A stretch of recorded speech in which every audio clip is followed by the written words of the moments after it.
Hello and welcome to episode 549 of the Daily Sales Message podcast, where every single day I share a piece of simple and actionable advice that's designed to help you feel more confident and sell more stuff too.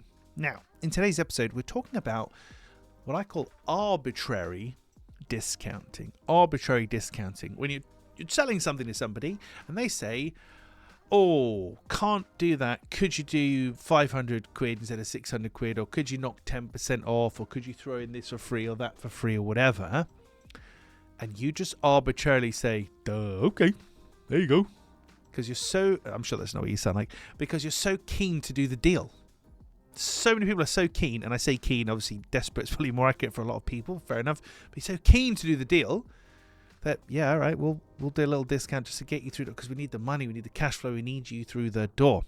Trouble is, arbitrary discounting has a couple of bad implications. The first one is it damages your confidence, because now you're selling yourself short by definition, and you'll almost certainly have had an experience where you did a discount for somebody, so you're making less money from them, and then they're a bit more of a nuisance. Or, kind of even worse, they recommended you to their friends, and whereas usually you charge £1,000 and you did them a deal for 700 or whatever it is, they've referred you to their friend at 700. So you have to do the cheaper deal for that person, because how could you charge them more? Because their friend only paid. It gets messy very quickly. So you sell yourself short, you give yourself complications. But also on the flip side, the buyer thinks, "Hang on a minute, that was easy. That was very easy. I just asked for some money off it and they gave it to me. Is this any good?"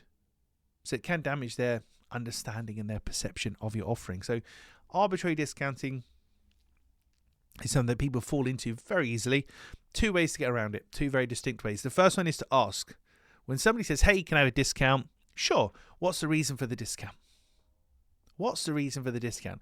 Because it takes a lot of balls for somebody to say, "I just want to pay less." Maybe they'll give you a reasonable excuse, but what's the reason for the discount? The second one is, let me have a look for you. What would you like to remove? Or this is what I'll take away from the offering.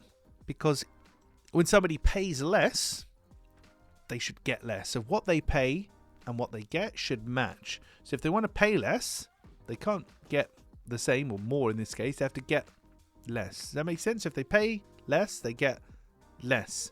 So next time somebody asks for a discount, one or two ways. Sure, let me have a look. What's the reason for the discount? Why are you asking for a discount? See what they tell you. Or the second one is, let me see what we need to reduce, or what would you like to remove from what we're providing you. Because it just, in a polite way, it puts up a little bit of resistance to them, and it makes sure that you don't just breeze into arbitrary discounting, giving lots of money away and causing yourself lots of issues. Right, that's it for this episode of the podcast. Thank you very much for listening and watching all the way to the end. I'll catch you tomorrow in episode 550. We're talking about a word which, when I hear it, I cringe. It doesn't fool me. Does it fool you? I'm not sure. We'll find out tomorrow on another exciting edition of the Daily Sales Message.